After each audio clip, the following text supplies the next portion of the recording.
রাজধানীর বিভিন্ন এলাকায় পানির তীব্র সংকট। গরম বাড়ার সঙ্গে প্রকট হচ্ছে সমস্যা। কোথাও কোথাও মিলছে ময়লা ও দুর্গন্ধযুক্ত পানি। এই পানিগুলো খাচ্ছি প্রায় 3 মাসের মতো। তো এখন এই পানি খেয়ে মনে হচ্ছে যে আমরা মানুষের পর্যায়ে পড়ি না। আমরা কেন লাইন দ্বারা পানি নেব? তাহলে আমরা পানির বিল কেন দেই? বাধ্য হয়ে আমাকে এখান থেকে পানি নিতে হয়, না তো আমরা বাসার পানি খাইতেই পারি না। সরবরাহ লাইনের ত্রুটি আর ভূগর্ভস্থ পানির স্তর নিচে নামায় কারণ, দাবি ঢাকা ওয়াসার দ্রুত সমাধানের আশ্বাস। আমাদের আন্ডারগ্রাউন্ড এক্সট্রাকশনটাকে কমাতে হবে, কারণ এটা সাস্টেইনেবল না। তার থেকে বেরিয়ে আসার জন্য 70% সারফেস ওয়াটার এবং 30% আন্ডারগ্রাউন্ড এক্সট্রাকশন করব। দেখছিলেন বিশেষ শিরোনাম দুপুরের সময়, সঙ্গে আছে আমি ফারজানা মুমু এবং আমি ফয়সাল মোর্শেদ। এবার অন্যান্য শীর্ষ সংবাদ। প্রবল বর্ষণে চট্টগ্রাম শহরের বেশ কয়েকটি এলাকা তলিয়ে গেছে। জলাবদ্ধতায় বিপাকে নগরবাসী, ক্ষতির আশঙ্কা ব্যবসায়ীদের। মাছের মড়কের কারণ অনুসন্ধানে সুনামগঞ্জের হাওড় অঞ্চলে তদন্ত দল। নেত্রকোনার ডিঙার পোতা হাওড়ে 1 সপ্তাহের জন্য মাছ ধরা নিষিদ্ধ। অবৈধ ঘোষণা করা বেসরকারি বিশ্ববিদ্যালয়ের সনদ নিয়ে আতঙ্কে পেশাজীবীরা। শিক্ষার্থীদের ওপর জালিয়াতির দায় না চাপানোর অনুরোধ, মামলা করার পরামর্শ ইউজিসির। ট্রানজিট সুবিধা ব্যবহার করে ভারতের উত্তর পূর্বাঞ্চলের গেটওয়ে হতে চায় ত্রিপুরা। পণ্যবাহী গাড়ি সরাসরি আগরতলা পর্যন্ত যাওয়ার সুযোগ চান বাংলাদেশি ব্যবসায়ীরা। এবং ব্রিটেনে মধ্যবর্তী নির্বাচনের ঘোষণায় পাউন্ডের দরে ঊর্ধ্বগতি, বেড়েছে প্রবাসীদের অর্থ পাঠানোর পরিমাণ। ঈদের আগে রেকর্ড সংখ্যক রেমিটেন্স পাওয়ার আশাবাদ।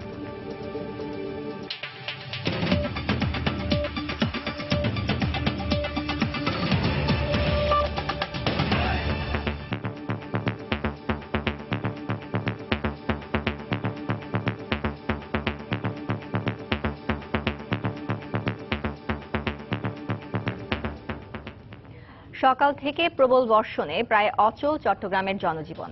জলাবদ্ধতায় চরম বিপাকে পড়েছেন নগরবাসী। গত রাত থেকে আজ বেলা 12টা পর্যন্ত 146.6 মিলিমিটার বৃষ্টিপাত রেকর্ড করেছে আবহাওয়া অফিস।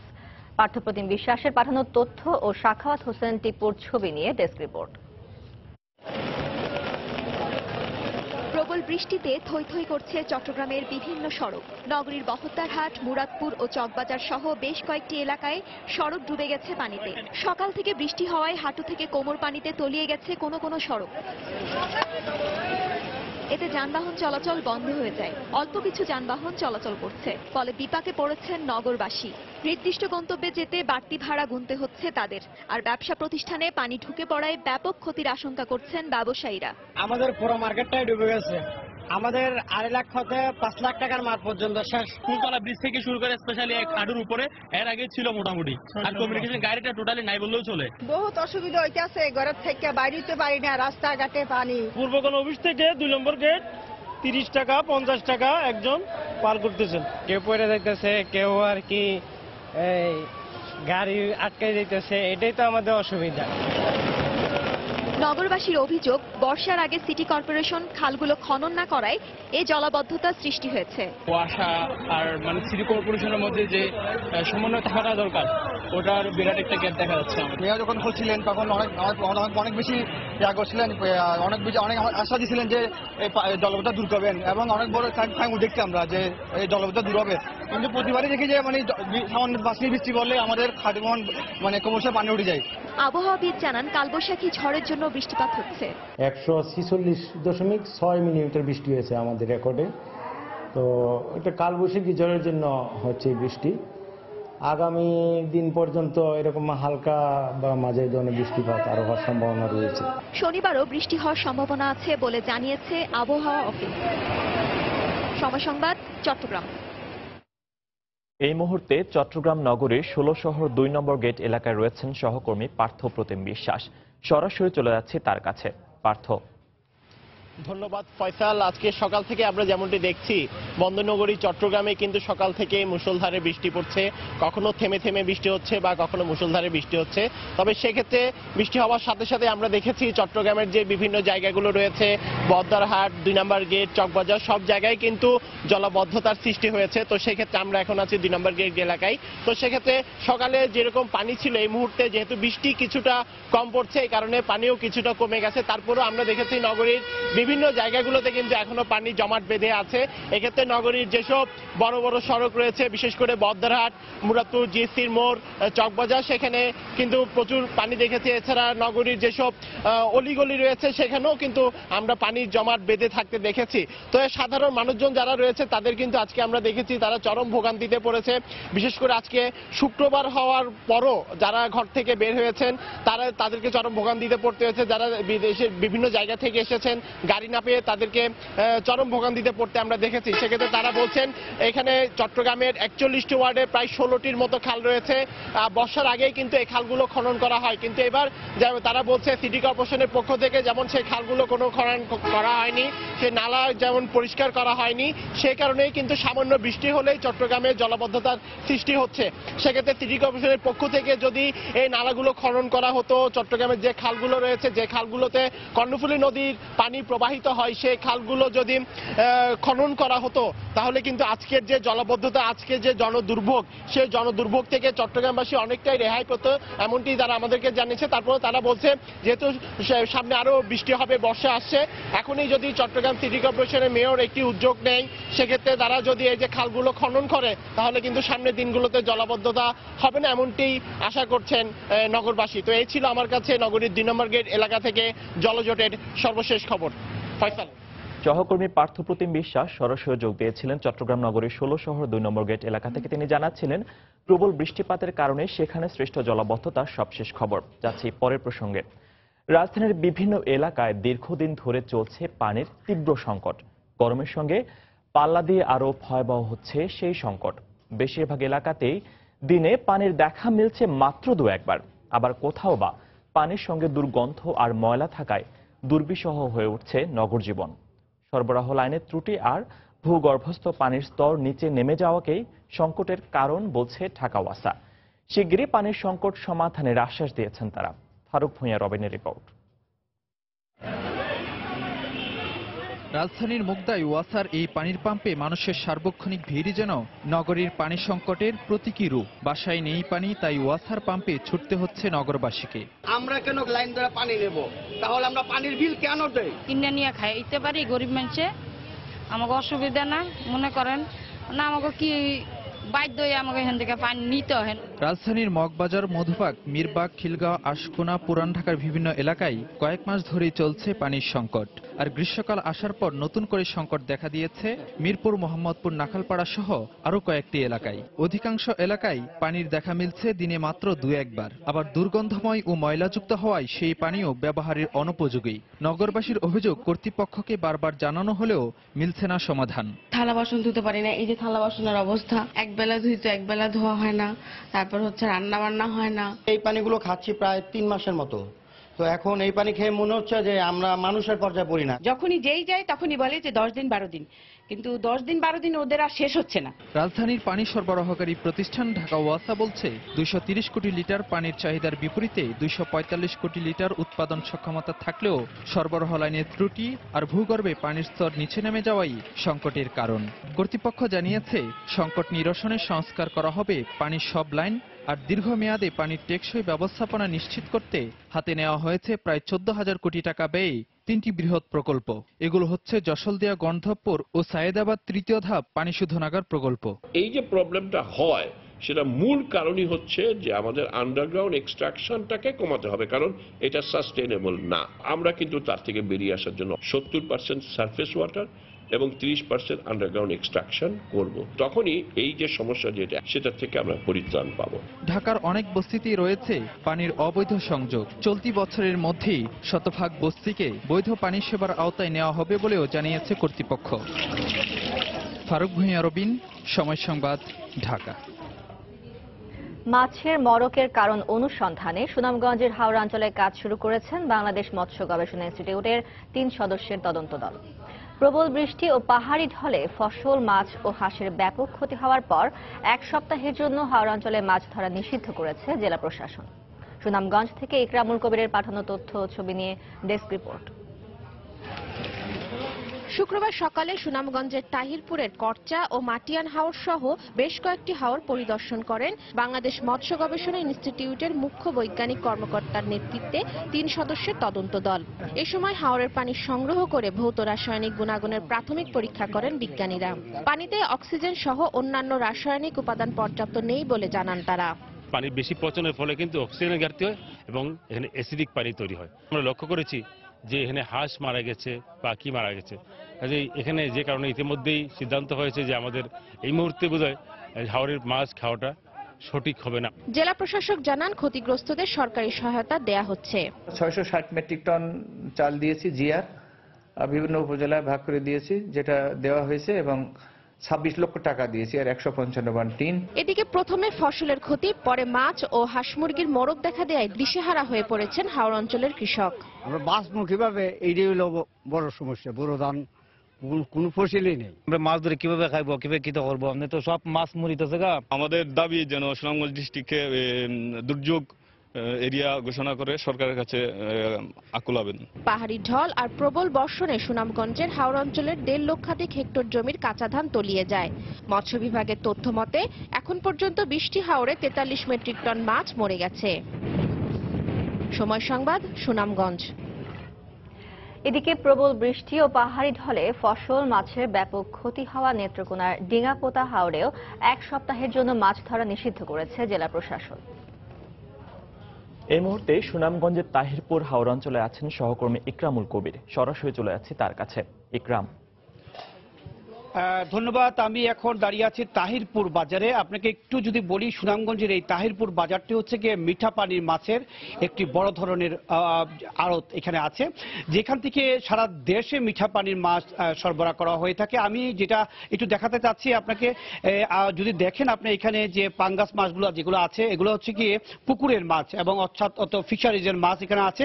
এছাড়া এখানে কোনো এই যে হাওর অঞ্চলের যে মাছ, সেই মাছগুলো এখানে নেই, আজকে ধরা হচ্ছে না। এখানে কোনো মিঠা পানির মাছ যেগুলো আছে সেই মাছ কোনো ধরা হচ্ছে না, যার কারণে একটি বড় ধরনের বিপর্যয় দেখা দিয়েছে, প্রাকৃতিক বিপর্যয় বড় ধরনের দেখা দিয়েছে এই কারণে। এবং ফয়সল, আপনি জানেন যে গতকালকে জেলা প্রশাসক এই হাওড় এলাকায় 1 সপ্তাহের জন্য মাছ ধরা নিষিদ্ধ ঘোষণা করেছেন। এর ফলে আমি আপনাকে একটু দেখাতে চাচ্ছি, এই যে যারা আছেন আমার পিছনে দাঁড়ানো আছে, এরা সবাই কিন্তু মৎস্যজীবী এবং এই মাছ ধরা নিষিদ্ধ করার কারণে একেবারে বেকার হয়ে গেছে। আমি একজনের সাথে কথা বলছি যে এই যে মাছ ধরা নিষিদ্ধ করা হয়েছে, এর ফলে আপনাদের কি সমস্যা দেখা দিয়েছে?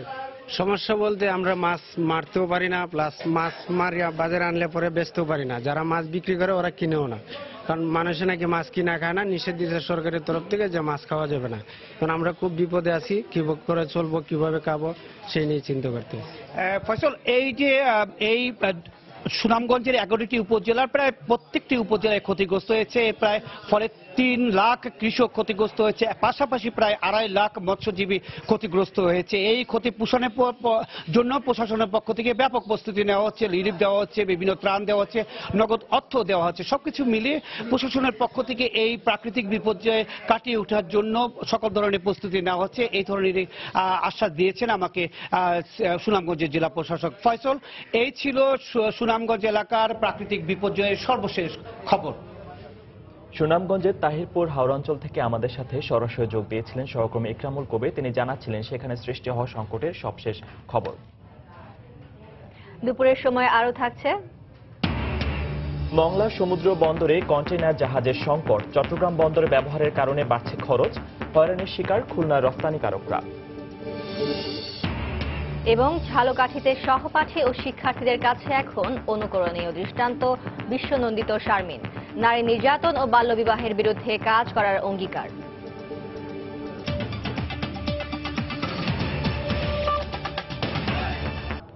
হেফাজত ইসলামের বিরুদ্ধে সরকারের করা মামলা আইন অনুযায়ী চলবে বলে জানিয়েছেন স্বরাষ্ট্রমন্ত্রী আসাদুজ্জামান খান কামাল। সকালে রাজধানীর উত্তরা আজমপুর সরকারি প্রাথমিক বিদ্যালয়ে জঙ্গি দমন নিয়ে আলেম ওলামা সমাবেশে তিনি আরো বলেন, অপরাধ করে কেউ পার পাবে না। একই সমাবেশে খাদ্যমন্ত্রী অ্যাডভোকেট কামরুল ইসলাম বলেন, হেফাজত ইসলামের সঙ্গে নয়, সরকারের বৈঠক হয়েছে কওমি মাদ্রাসা বোর্ডের সঙ্গে। তাই যারা এ নিয়ে সমালোচনা করছেন তারা দেশে অরাজকতা পরিস্থিতি সৃষ্টি করতে চায় বলেও মন্তব্য করেন তিনি। কেউই আইনের ঊর্ধ্বে নয়, যেই অপরাধ করবে তাকে আইন অনুযায়ী শাস্তি পেতে হবে। যারা এই অপরাধ করেছেন কিংবা যারা আপনার মনে করা হচ্ছে তারা অপরাধ করেছে, তাদের তদন্ত হবে, তদন্ত হয়ে তার যথাযোগ্য ব্যবস্থা হবে। এটাই কথা। এটা এখান থেকে আমাদের সরকার কোনো সময় পিছিয়ে থাকে না। যত মামলাই আছে সবগুলো আইন অনুযায়ী চলছে, আমরা আইন অনুযায়ী সবগুলোর ব্যবস্থা হচ্ছে। যারা বলছে আমরা হেফাজতের সাথে সামিল হয়ে গেছি, যারা বলছে আমরা কওমি মাদ্রাসার স্বীকৃতি দিয়ে ভুল করছি, এরা আবার সমাজে ফেতনা ফেসাদ সৃষ্টি করতে চাইছে। এরা কোনো সময় আমাদের বন্ধু হতে পারে না। ১৪ লক্ষ কওমি মাদ্রাসার শিক্ষার্থীদের সম্মান দিয়েছেন আমাদের মাননীয় প্রধানমন্ত্রী, এবং সেই সম্মানের হকদার তারা। আমাদের মাননীয় প্রধানমন্ত্রী রাজনৈতিক উদ্দেশ্যে আলেম সমাজকে ব্যবহার করে না। আমাদের ইসলামের প্রতি তার যে ভালোবাসা, সেই তাগিদ থেকেই তিনি আজকে এই কাজটি করেছেন। সমস্ত কওমি মাদ্রাসার বোর্ডকে একসাথে করে যেই কাজটি তিনি, যেই দায়িত্ব তিনি পালন করেছেন। ভারতের সঙ্গে হওয়া সব চুক্তি জাতীয় সংসদে উপস্থাপন সহ জনসম্মুখে প্রকাশের দাবি জানিয়েছে বিএনপির ভাইস চেয়ারম্যান শামসুজ্জামান দুদু। সকালে স্বাধীনতা অধিকার আন্দোলনের উদ্যোগে জাতীয় প্রেসক্লাবের সামনে ভারতের সঙ্গে সার্বভৌমত্ব বিরোধী চুক্তির প্রতিবাদে এবং তিস্তা সহ ৫৪ নদীর হিস্যার দাবিতে আয়োজিত মানববন্ধন শেষে এ কথা বলেন তিনি। প্রধানমন্ত্রীকে আমরা আহ্বান জানাবো, কি চুক্তি করেছে পার্লামেন্ট অথবা জনসম্মুখে প্রকাশ করুন, না হলে মানুষ এই চুক্তিকে যে গোলামীর চুক্তি মনে করছে এটা আরো দৃঢ়ভাবে মানুষের মনে গেঁথে যাবে। ভারতের সেনাপ্রধান মিস্টার রাওয়াত আগামী ২৭শে এপ্রিল তিনি আবারও আসছেন। এই যাওয়া আসা, এই চুক্তি আমাদেরকে শঙ্কিত করছে। অবৈধ ঘোষণা করা বেসরকারি বিশ্ববিদ্যালয়ের সনদ নিয়ে আতঙ্কে রয়েছেন অনেক পেশাজীবী। ভুক্তভোগীদের দাবি, বিশ্ববিদ্যালয় কর্তৃপক্ষের জালিয়াতির দায় শিক্ষার্থীকে বহন করতে হলে বিরাট ক্ষতির সম্মুখীন হবেন তারা। তড়িঘড়ি করে নয়, বরং সঠিক তদন্ত করে এ সনদধারীদের ব্যাপারে সিদ্ধান্ত নেওয়ার কথা জানিয়েছে মাধ্যমিক ও উচ্চশিক্ষা অধিদপ্তর। আর বিশ্ববিদ্যালয় মঞ্জুরি কমিশন বলছে, ক্ষতিগ্রস্ত হলে বিশ্ববিদ্যালয় কর্তৃপক্ষের বিরুদ্ধে মামলা করতে পারেন শিক্ষার্থীরা। মিজানুর রহমান কবিরের report. Motijheel ideal school and কলেজের কমপক্ষে 23 জন শিক্ষক বিভিন্ন সময়ে বিএড সনদ নিয়েছেন দারুল ইহসান বিশ্ববিদ্যালয় থেকে। সম্প্রতি প্রতিষ্ঠানটির সহকারী প্রধান শিক্ষকের সনদ অবৈধ বলে অভিযোগ ওঠে।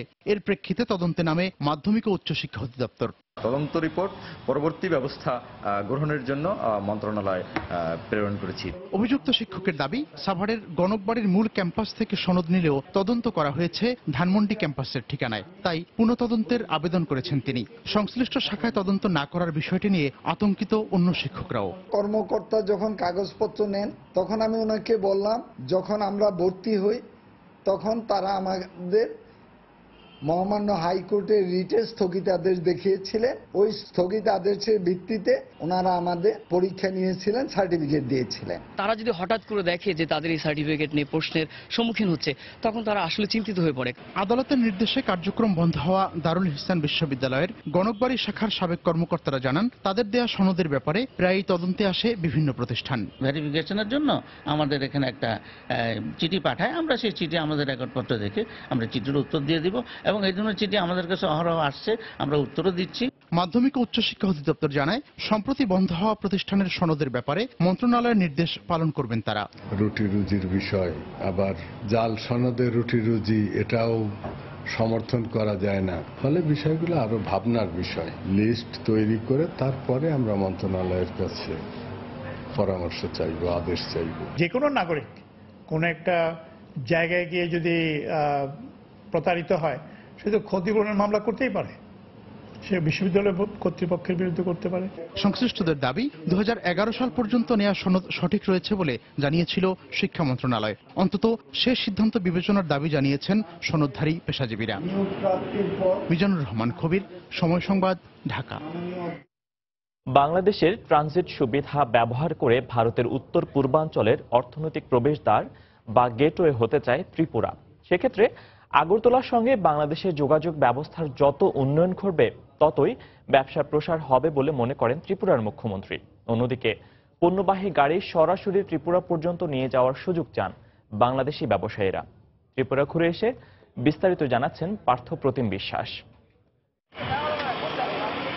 ভারতের ত্রিপুরা রাজ্যের রাজধানী আগরতলা থেকে কলকাতার দূরত্ব 1700 কিলোমিটার আর চট্টগ্রামের দূরত্ব মাত্র 140 কিলোমিটার। ভারতের ত্রিপুরা রাজ্যে নেই কোনো নৌবন্দর। ভারতের মূল ভূখণ্ডের সাথেও যোগাযোগ ব্যবস্থা অনেক বেশি দুর্বল। সেক্ষেত্রে চট্টগ্রাম বন্দরকে ব্যবহার করে অর্থনৈতিকভাবে এগিয়ে যেতে চায় ত্রিপুরা। সে সাথে বাংলাদেশের ট্রানজিট সুবিধা ব্যবহার করে ভারতের উত্তর পূর্ব অঞ্চলের অর্থনৈতিক প্রবেশদ্বার হতে চায় আগরতলা। চট্টগ্রাম বন্দর থেকে শুরু করে ঢাকা সব মিলিয়ে গোটা বাংলাদেশের সাথে আমাদের এই যোগাযোগের ব্যাপারটা দারুণ হয়তো একটা উন্নতির উচ্চ শিখরে যাবে, যেটা বাংলাদেশের বর্তমান সরকারও চান, কারণ এই ত্রিপুরাটাই হবে আমাদের উত্তর পূর্বাঞ্চলের সিংহদ্বার।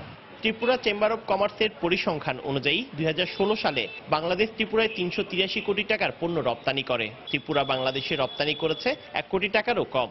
এ কারণে বাংলাদেশের সাথে নৌ, রেল, সড়কপথের মাধ্যমে যত দ্রুত কানেক্টিভিটি বাড়বে তত আমদানি রপ্তানি বাড়বে বলে মনে করেন ত্রিপুরার ব্যবসায়ী ও সুশীল সমাজের প্রতিনিধিরা। উদ্বৃত্ত যে উৎপাদন, এটা যেমন আমরা বাংলাদেশকে দিতে পারি, বাংলাদেশের ভেতরে উদ্বৃত্ত যে উৎপাদন সেটা এই অঞ্চলে রপ্তানি করা যেতে পারে, করতে পারেন। এতে করে উভয় দেশের অর্থনীতির পক্ষেই এটা ভালো হবে। কানেক্টিভিটি ভালো হবে কি, তাহলে সুযোগটা আরো বাড়বে। আর সুযোগটা যখন বাড়বে সেই ক্ষেত্রে যেমন এরিয়া ওয়াইজ ব্যবসাটা বাড়বে। যেমন আজকে হয়তো এই চেকপোস্ট দিয়ে আসছে বা দুটো চেকপোস্ট দিয়ে আসছে, এরপরে অন্যান্য জায়গাগুলোতে এগুলো আসতে পারবে। বাংলাদেশের এই ব্যবসায়ী মনে করেন এক্ষেত্রে বাংলাদেশ থেকে পণ্যবাহী গাড়ি যদি সরাসরি ত্রিপুরায় যেতে পারে তাহলে খরচ অনেক কম পড়বে, লাভবান হবে সবাই। আমরা যদি ডাইরেক্ট সরাসরি রিটেলার পর্যায়ে অর্থাৎ খুচরা পর্যায়ে গাড়িগুলো পৌঁছাতে পারি তাহলে হ্যাসেলটা হবে না, অর্থাৎ লেবার কস্ট এবং বাস্টিং হার হবে না। 1995 সাল থেকে ছোট পরিসরে ভারতের ত্রিপুরার সাথে বাংলাদেশের আমদানি রপ্তানি বাণিজ্য শুরু হয়। বাংলাদেশি পণ্যের ব্যাপক চাহিদা রয়েছে ত্রিপুরা বাজারে। সেক্ষেত্রে দুই দেশের মধ্যে ব্যবসায়িক সম্পর্ক যত সহজ হবে তত বেশি পণ্যের আদান প্রদান যেমন বাড়বে, তেমনি দুই দেশের মধ্যে বাণিজ্যের সম্প্রসারণও আরও গতিশীল হবে বলে মনে করেন দুই দেশের ব্যবসায়ীরা। ভারতের ত্রিপুরা থেকে পার্থপ্রতিম বিশ্বাস, সময় সংবাদ। দেখছেন দুপুরের সময়। দুরন্ত বাইসাইকেল, উড়ে চলো দুরন্ত গতিতে। গাইবান্ধায় দুর্বৃত্তদের ছোড়া এসিডে দগ্ধ শরীর নিয়ে হাসপাতালের বিছানায় কাতরাচ্ছেন মা ও মেয়ে। গত রাত 9টার দিকে সাদুল্লাপুরে এ ঘটনা ঘটে। দগ্ধ রশিদা বেগম জানান, সাদুল্লাপুর গ্রামে নিজ বাড়ির পেছনে মেয়ে সুমিসহ দাঁড়িয়েছিলেন তিনি।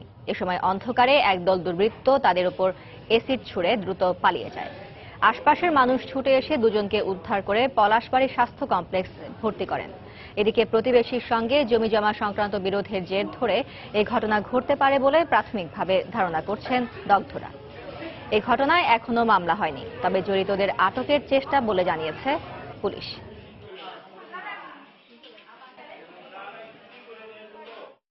5-6 জন মেলা মানুষ খালি দৌড়েছে, আড়া ভাঙ্গে। আমি খালি করছি বলে কেটারে কেটারে কয় আমি পড়ে গেছি। জমিন বেচতে ছিল, তারপরে আমরা 2 শতক করে জমিন কিনে নিই। নেওয়ার পরে তখন থেকে অনেক মারামারির কাজে ভেজাল হয় কিন্তু আমার ঘরের সাথে। বয়স্ক মহিলার আনুমানিক শরীরের 10% বার্ন হয়েছে, আর ইয়াং মহিলাটির আনুমানিক 4% বার্ন। আমরা প্রাথমিক চিকিৎসা দিয়েছি। পুরো ঘটনাটা আমরা তদন্ত করছি, তদন্ত সাপেক্ষে পরবর্তীতে পুরো ডিটেলস বলা যাবে। তবে এর ব্যাপারে আইনি প্রক্রিয়াধীন রয়েছে। আমরা রেজাল্ট পেলে আমরা ব্যবস্থা নেব। বাড়তি টাকা আদায়ের উদ্দেশ্যে মৃত্যুর পরও একজনের লাশ আইসিইউতে রেখে দেওয়ার অভিযোগে মানববন্ধন করেছেন স্বজনেরা। সকালে জাতীয় প্রেস ক্লাবের সামনে বেসরকারি কয়েকটি হাসপাতালের আইসিইউ জালিয়াতির বিরুদ্ধে ব্যবস্থা নেবার জোর দাবি জানান অংশগ্রহণকারীরা।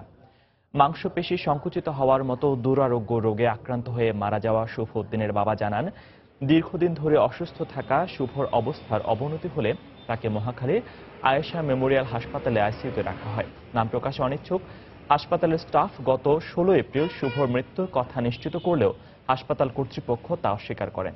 পরে পরিবারের জোরাজুরিতে 18 এপ্রিল শুভকে মৃত ঘোষণা করে 1,20,000 টাকা না দিলে লাশ ফেরত না দেওয়ার হুমকি দেয়। শুভর ছোট ভাই সিয়াম গত 5 বছর ধরে একই রোগে আক্রান্ত। দায়ীদের দৃষ্টান্তমূলক শাস্তির দাবি জানিয়ে সিয়ামকে স্বাভাবিক জীবনে ফিরিয়ে আনতে সরকারকে সহযোগিতার হাত বাড়িয়ে দেওয়ার আহ্বান জানান বাবা মা। আল্লাহ প্রদত্ত যে শ্বাস সেটা চলে গেছে, কিন্তু আমরা ওইটাকে ফিরে আনার ব্যবস্থা করতেছি। আসলে এটা একটা প্রতারণা ছাড়া আর কিছুই না। দেখা গেছে 2 দিন রাখার পরে আমাকে 1,20,000 টাকা বিল ধরাই দিয়ে বললো যে আপনি এটা যে টাকাটা পেমেন্ট করেন, তারপর লাশ নিয়ে যান। তো আমরা চাচ্ছি যে আইসিওর নামে জানি এই ধরনের প্রতারণা না করতে পারে কেউ, সেদিকে সরকারের প্রতি, আপনাদের সাংবাদিক ভাইদের প্রতি সকলের কাছে আমাদের আবেদন থাকবে। আমি এই সমস্ত হসপিটাল আমি বিশ্বাস করি না। তো আমার ইচ্ছে যে মুক্তিযোদ্ধার ছেলে মেয়েদের জন্য যে কিছু থাকে, তো আমি না, আমার জন্য না, আমি আমার ওই বাচ্চাটার জন্য আমি কোনো সাহায্য চাই। দিনাজপুরে বয়লার বিস্ফোরণের ঘটনায় দগ্ধ আরও একজন রংপুর মেডিকেলে মারা গেছেন। এ নিয়ে মৃতের সংখ্যা দাঁড়ালো 4-এ। সেখানে চিকিৎসাধীন দগ্ধ 15 শ্রমিকের মধ্যে 9 জনের অবস্থা আশঙ্কাজনক বলে জানিয়েছেন চিকিৎসক। সকালে চিকিৎসাধীন অবস্থায় মারা যান রুস্তম আলী। চিকিৎসকরা জানান, বেশিরভাগ শ্রমিকের শরীরের 50 থেকে 90% পুড়ে গেছে। বুধবার দিনাজপুরের গোপালগঞ্জে যমুনা অটো রাইস মিলে বয়লার বিস্ফোরণে 30 শ্রমিক দগ্ধ হন। তাদের স্থানীয় বিভিন্ন হাসপাতাল ও দিনাজপুর মেডিকেলে নেওয়া হয়। পরে এদের মধ্যে গুরুতর 19 জনকে রংপুর মেডিকেলে ভর্তি করা হয়। রাজধানীর ধানমন্ডিতে গাড়ি চাপায় রিকশা চালক নিহতের ঘটনায় সকালে ধানমন্ডি থানায় মামলা করা হয়েছে। গত রাতে এই ঘটনা ঘটে। নিহত রিকশা চালক রজব আলীর স্ত্রী কমলা বেগম বাদী হয়ে মামলা করেন। ঢাকা মেডিকেলে ময়নাতদন্ত শেষে নিহতের লাশ দিনাজপুরের গ্রামের বাড়িতে নিয়ে যাওয়া হয়েছে।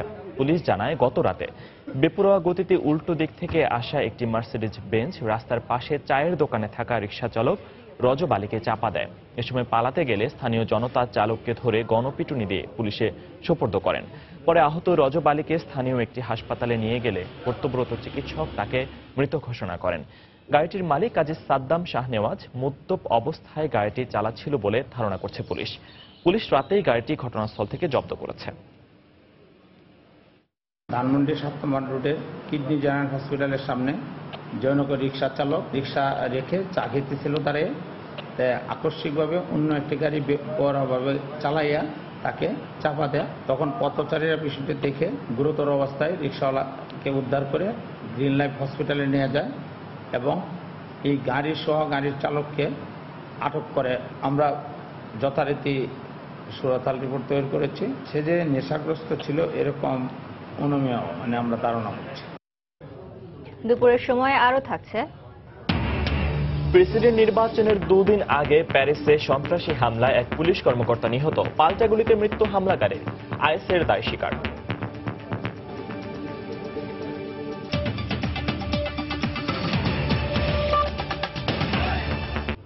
শারমিন আক্তার নিজের বাল্য বিয়ে ঠেকিয়ে বিশ্বজুড়ে এখন আলোচিত নাম। অনন্য সাহসিকতায় পেয়েছেন আন্তর্জাতিক পুরস্কার। আর ঝালকাঠির রাজাপুরের এই বালিকাকে নিয়ে গর্বিত শিক্ষক ও এলাকাবাসী। তার এই দৃষ্টান্তকে অনুসরণ করে এগিয়ে যেতে প্রত্যয়ী সহপাঠী সহ এলাকার শিক্ষার্থীরা। নারী অধিকার রক্ষায়, নারী নির্যাতন ও বাল্য বিয়ের বিরুদ্ধে কাজ করার অঙ্গীকার সাহসী নারীর পুরস্কার জয়ী শারমিনের। জেলা প্রতিনিধি পলাশ রায়ের তথ্য ও ছবি নিয়ে ডেস্ক রিপোর্ট। ঝালকাঠির রাজাপুর উপজেলার পাইলট মাধ্যমিক বিদ্যালয়ের শিক্ষার্থী শারমিন আক্তার। অদম্য সাহসিকতার জন্য নামটি দেশ ছাড়িয়ে প্রশংসা কুড়িয়েছে বিশ্বব্যাপী। 2015 সালের আগস্টের শুরুর দিকে 32 বছর বয়সী এক পাত্রের সাথে 15 বছরের শারমিনের বিয়ে ঠিক করেন তার মা। বাল্য বিয়েতে রাজি না হওয়ায় খুলনায় নিয়ে তাকে পাত্রের সাথে এক ঘরে আটকে রাখা হয়। সেখান থেকে কৌশলে পালিয়ে আসেন শারমিন। তাতেও রক্ষা হয়নি তার। ঝালকাঠির বাড়িতে আটকে রেখে তার উপর চালানো হয় অমানসিক নির্যাতন। বাবা সৌদি প্রবাসী হওয়ায় মায়ের অত্যাচারের মাত্রা বাড়তেই থাকে। শেষ পর্যন্ত এক সহপাঠীর সহযোগিতায় রাজাপুর থানায় মামলা করেন শারমিন। এ নিয়ে দেশি বিদেশি গণমাধ্যমে খবর প্রচারের পর বিষয়টি আলোচনায় উঠে আসে। অসীম সাহসিকতা ও অদম্য ইচ্ছার স্বীকৃতি হিসেবে যুক্তরাষ্ট্রের পররাষ্ট্র দপ্তরের ইন্টারন্যাশনাল উইমেন অব কারেজ 2017 পুরস্কারে ভূষিত হন শারমিন আক্তার। গত 30 মার্চ মার্কিন ফার্স্ট লেডি মেলানিয়া ট্রাম্পের কাছ থেকে সম্মাননা ক্রেস্ট নেন তিনি। সব মহিলাদের বলতেছি তার জন্য এরকম জোর করে না বিয়ে দেয়। আমার উপর যে অত্যাচার হয়েছে এরকম অত্যাচার আমি আর কারো উপর হতে দেবো না। বাংলাদেশে কোনো মেয়ের বাল্যবিবাহ হবে না যদি তারা সাহস দেখে যদি কাজটা করতে পারে। আমরা রাজাপুরবাসী এবং অত্র বিদ্যালয় থেকে আমরা গর্বিত এবং তার প্রতি আমরা কৃতজ্ঞ। শারমিনকে সহযোগিতা করতে পেরে বাংলাদেশ পুলিশ এবং রাজাপুর থানা পুলিশ, বিশেষ করে রাজাপুর থানা পুলিশ গর্ববোধ করে। শারমিনকে অনুসরণ করে এলাকার ছাত্রীরাও এগিয়ে যেতে চান নারী নির্যাতন আর বাল্যবিয়ের বিরুদ্ধে। সে যে সাহসী দেখাইছে আমরাও সেই সাহসী দেখাইতে চাই। বাল্যবিবাহ রোধ করা মানে কিভাবে তার প্রতিবাদ করতে হবে আমরা অনেক কিছু শিখতে পাচ্ছি তার থেকে। সে আমেরিকা থেকে পুরস্কার আনছে, আমাদের রাজাপুরের গর্ব শারমিন আপু। ও সাহসিকতার পরিচয় দেখে অন্যান্য 10টা মেয়ে আরো সাহসিকতার পরিচয় পাচ্ছে, এই জন্য আমি ওকে ধন্যবাদ জানাচ্ছি। বিশ্বব্যাপী অধিকার আদায় ও নারীর ক্ষমতায়নের পক্ষে জোরালো ভূমিকা ও সাহসী পদক্ষেপের স্বীকৃতি হিসেবে 2007 সাল থেকে এ পুরস্কার দিয়ে আসছে যুক্তরাষ্ট্রের পররাষ্ট্র দপ্তর। চলতি বছর শারমিন আক্তার সহ বিভিন্ন দেশের 13 জন সাহসী নারী এ সম্মাননা পেয়েছেন। 2016-তে আইনজীবী সারা হোসেন ও 2015-তে সাংবাদিক নাদিয়া শারমিনের পর এবার বাংলাদেশের তৃতীয় নারী হিসেবে এ পুরস্কার পেলেন শারমিন। সময় সংবাদ, ঝালকাঠি। দেখছেন দুপুরের সময়। টেল সুপ্রিম চেয়ারের পারফেক্ট শেপ আর ডিজাইন আপনাকে দেয় 100% কমফোর্ট। টেল সুপ্রিম চেয়ার। মংলা সমুদ্র বন্দরে কন্টেনার জাহাজের সংকট দেখা দিয়েছে, ফলে খুলনা অঞ্চলের পাট ও চিংড়ি সহ অন্য পণ্য রপ্তানিকারকদের যেতে হচ্ছে চট্টগ্রাম বন্দরে। এতে আর্থিক ক্ষতির পাশাপাশি সময়ক্ষেপণ হচ্ছে তাদের। তরিকুল ইসলামের রিপোর্ট, ক্যামেরায় ছিলেন আবুল বাশার। মংলা বন্দরে 2013-14 অর্থ বছরে কন্টেইনারবাহী বিদেশি জাহাজ এসেছিল 72টি। এরপর থেকে তা কমতে শুরু করেছে। 2014-15-তে 67টি এবং 2015-16-তে আসে 46টি জাহাজ। চলতি অর্থ বছরের প্রথম 8 মাসে এসেছে মাত্র 24টি। বিদেশি জাহাজে আসা কন্টেইনারগুলো খালি করার পর সেগুলোতে রপ্তানি পণ্য পাঠায় ব্যবসায়ীরা। কিন্তু মংলায় কন্টেইনার জাহাজ সংকটের কারণে এই অঞ্চলের রপ্তানিকারকরা ছুটছেন চট্টগ্রাম বন্দরে। এজন্য নানা রকম হয়রানির শিকার হতে হয় তাদের। শিপও নাই, কন্টেনারও নাই। আমাদের পর্যাপ্ত জাহাজ চাই, প্রতি সপ্তাহে 2-3 জাহাজ আসুক আর পর্যাপ্ত কন্টেনার আসুক, শেডগুলা আরো বেশি বাড়াক। খুলনা অঞ্চল থেকে সবচেয়ে বেশি রপ্তানি হয় হিমায়িত খাদ্য। চট্টগ্রাম বন্দর দিয়ে পাঠানোর ফলে খরচ গুনতে হয় কয়েক গুণ বেশি বলে অভিযোগ রপ্তানিকারকদের। প্রায় চিটাগাঙ্গে পাঠাতে হচ্ছে, একটা কন্টেনার চিটাগাঙ্গে পাঠালে প্রায় 1.5 লক্ষ টাকা আমাদের বেশি খরচ হয় এবং সেখানে যাওয়ার পথেও আরো রিস্ক থাকে।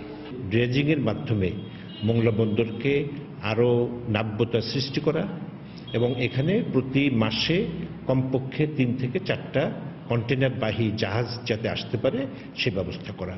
সমস্যার কথা স্বীকার করে বন্দর চেয়ারম্যান এই সংকট নিরসনে উদ্যোগ নেওয়ার কথা জানালেন। অ্যারাউন্ড 2 ইয়ার্সের মধ্যে হয়তো প্রকল্পগুলো বাস্তবায়ন করা শেষ হবে। দুটো যেটি হবে উইথ অল হ্যান্ডলিং ইকুইপমেন্ট। তারপরে কন্টেনার ইয়ার্ড হবে, কন্টেনার ডেলিভারি ইয়ার্ড হবে, কন্টেনার স্টোরেজ ইয়ার্ড হবে, এক্সামিনেশন ইয়ার্ড হবে, ওয়েইং ব্রিজ থাকবে, স্ক্যানার থাকবে, সিসিটিভির আওতায় থাকবে এবং অটোমেটেড হবে। 2013-14 অর্থ বছরে মংলা বন্দরে কন্টেনার হ্যান্ডলিং হয়েছিল 29,141টি আর 2015-16 অর্থ বছরে 25,597টি। তরিকুল ইসলাম, সময় সংবাদ, খুলনা। ব্রিটিশ প্রধানমন্ত্রী থেরেসা মে মধ্যবর্তী নির্বাচন ঘোষণা দেওয়ার পরেই বেড়ে গেছে পাউন্ডের দর, যা গত 6 মাসের মধ্যে এই প্রথম। পাউন্ডের এই ঊর্ধ্বগতি অব্যাহত থাকলে আগামী ঈদে ব্রিটেন থেকে বাংলাদেশে রেকর্ড সংখ্যক রেমিটেন্স আসবে বলে ধারণা করা হচ্ছে। তানভীর হাসানের ক্যামেরায় আরো জানাচ্ছেন আমাদের লন্ডন প্রতিনিধি শোয়েব কবির। যুক্তরাজ্যে ব্রেক্সিট ইস্যুতে গণভোটের পরেই শুরু হয় পাউন্ডের দরপতন। টাকার বিপরীতে পাউন্ডের দাম কমে যায় 10 টাকার মতো। তবে দেশটিতে মধ্যবর্তী নির্বাচন ঘোষণার দিন থেকেই আবারও ঊর্ধ্বমুখী পাউন্ডের দর, এক লাফে বেড়েছে 4 টাকার মতো।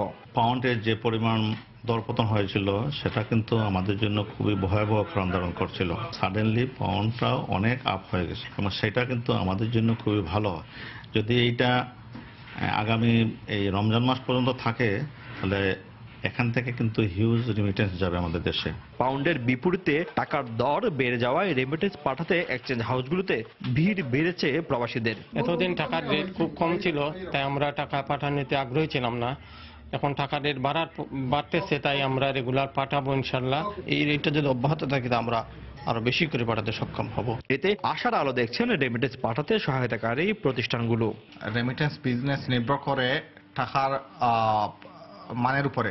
যখন টাকার মান কমে যায় তখন রেমিটেন্স কমে যায়, যখন টাকার মান বাড়ে তখন রেমিটেন্স বেড়ে যায়। পাউন্ডের দরপতন সহ আরো বেশ কয়েকটি কারণে যুক্তরাজ্য থেকে বাংলাদেশে বিগত সময়ে রেমিটেন্স পাঠানোর হার কমতে শুরু করেছিল। ব্রিটেনের রাজনীতির হিসেব নিকেশের উপর বিশ্ব অর্থনীতি কতটা সম্পৃক্ত তা সহজে বোঝা যায় পাউন্ডের দরপতন এবং ঊর্ধ্বগতির এই চিত্র দেখে। বাংলাদেশের মতো উন্নয়নশীল দেশে রেমিটেন্স প্রবাহর চিত্র পুরোপুরি বদলে দিতে পারে ব্রিটেনের আগামী নির্বাচন, আর তার জন্য অপেক্ষা করতে হবে আগামী 8 জুন পর্যন্ত। শোয়েব কবির, সময় সংবাদ, লন্ডন। দেখছেন দুপুরের সময়। এখন নতুন বাংলা লিংক সংযোগে বছর জুড়ে সোশ্যাল মিডিয়া একদম ফ্রি। বাংলা লিংক। ফ্রান্সের প্যারিসে হামলাকারী চরমপন্থী ছিল এবং আগেও তার বিরুদ্ধে অপরাধে লিপ্ত হওয়ার রেকর্ড আছে বলে জানিয়েছে পুলিশ। তার পরিচয় সম্পর্কে নিশ্চিত হলেও তদন্তের স্বার্থে এখনও নাম প্রকাশ করা হয়নি। বৃহস্পতিবার ওই সন্ত্রাসী হামলায় এক পুলিশ কর্মকর্তা নিহত হন, আহত হন আরো 2 জন। হামলার পর পুলিশের পাল্টা গুলিতে সন্দেহভাজন হামলাকারী নিহত হয়। হামলা জড়িতদের বিচার নিশ্চিত করার পাশাপাশি নির্বিঘ্ন নির্বাচন অনুষ্ঠানে সরকার প্রতিজ্ঞাবদ্ধ বলে জানিয়েছে প্রেসিডেন্ট ফ্রাঁসোয়া ওলাঁদ। এরই মধ্যে হামলাকারী পরিবারের 3 সদস্যকে গ্রেফতার করেছে পুলিশ। এদিকে হামলায় দ্বিতীয় সন্দেহভাজন বেলজিয়ামের পুলিশের কাছে আত্মসমর্পণ করেছে বলে জানিয়েছে গণমাধ্যম। এর মধ্যে এক বিবৃতিতে হামলার দায় স্বীকার করেছে জঙ্গি সংগঠন আইএস।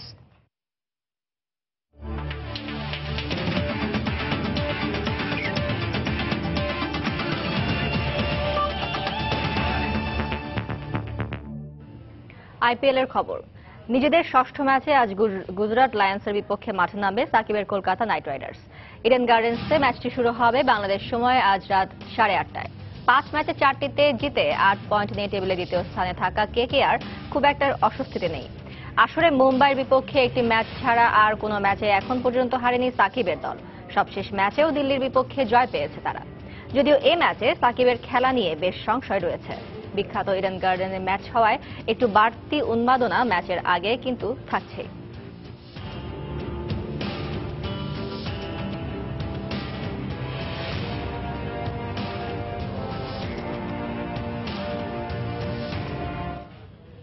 দুপুরের সময়ের এই পর্যায়ে শীর্ষ সংবাদগুলো জানিয়ে দিচ্ছি আরেকবার।